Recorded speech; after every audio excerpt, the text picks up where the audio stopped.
So Ajay గారు ఇప్పుడంతా exams season. Intermediate students అవునండి. ఎంపీసీ తీసుకున్న వాళ్ళందరూ ఎగ్జామ్ రాస్తున్నారు.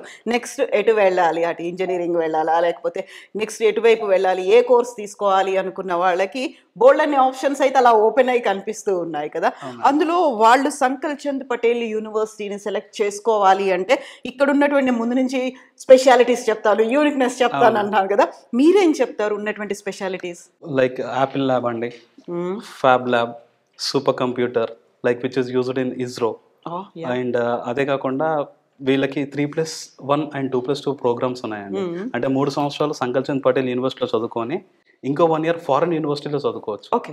అయితే ఆ హోస్ట్ యూనివర్సిటీ నుంచి కూడా డిగ్రీ వస్తుంది వాళ్ళకి. అంటే 3 ఇయర్స్ నుంచి 3 ఇయర్స్ సంకల్ చంద్ పటేల్ నుంచి ఒక 1 ఇయర్ అదర్ ఫారెన్ యూనివర్సిటీ నుంచి డిగ్రీ వస్తుంది. అంటే డ్యూయల్ డిగ్రీ వస్తుంది అబ్బాయికి. ఓకే. సో ఆ డ్యూయల్ డిగ్రీ వల్ల he is eligible to work anywhere. అది యూజీసీ నామ్స్ ప్రకారంగానే ఉంది. అండ్ నేషనల్ ఎడ్యుకేషన్ పాలసీ 2020లో ఏదైతే రూల్స్ అమర్చారో దానికి తగ్గట్టుగానే డిజైన్ చేశారు. అండ్ ఇంకోటి ఏంటంటే మనకి ఐఏబి ఉందండి యూనివర్సిటీలో, ఇండస్ట్రీ అడ్వైజరీ బోర్డ్.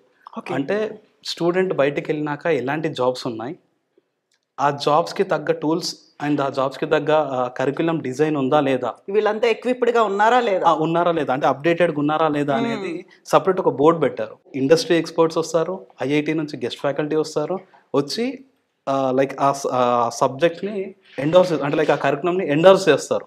లైక్ ఈ టూల్స్, ఈ సాఫ్ట్వేర్స్ ఇవి అప్డేటెడ్గా ఉండాలి అని చెప్పి ఎప్పటికప్పుడు కోర్స్ కరికులంని అప్డేట్ చేస్తూ ఉంటారు. That is an extra advantage. బయటికి వెళ్ళాక జాబ్స్కి ఈజీగా ఉంటుంది.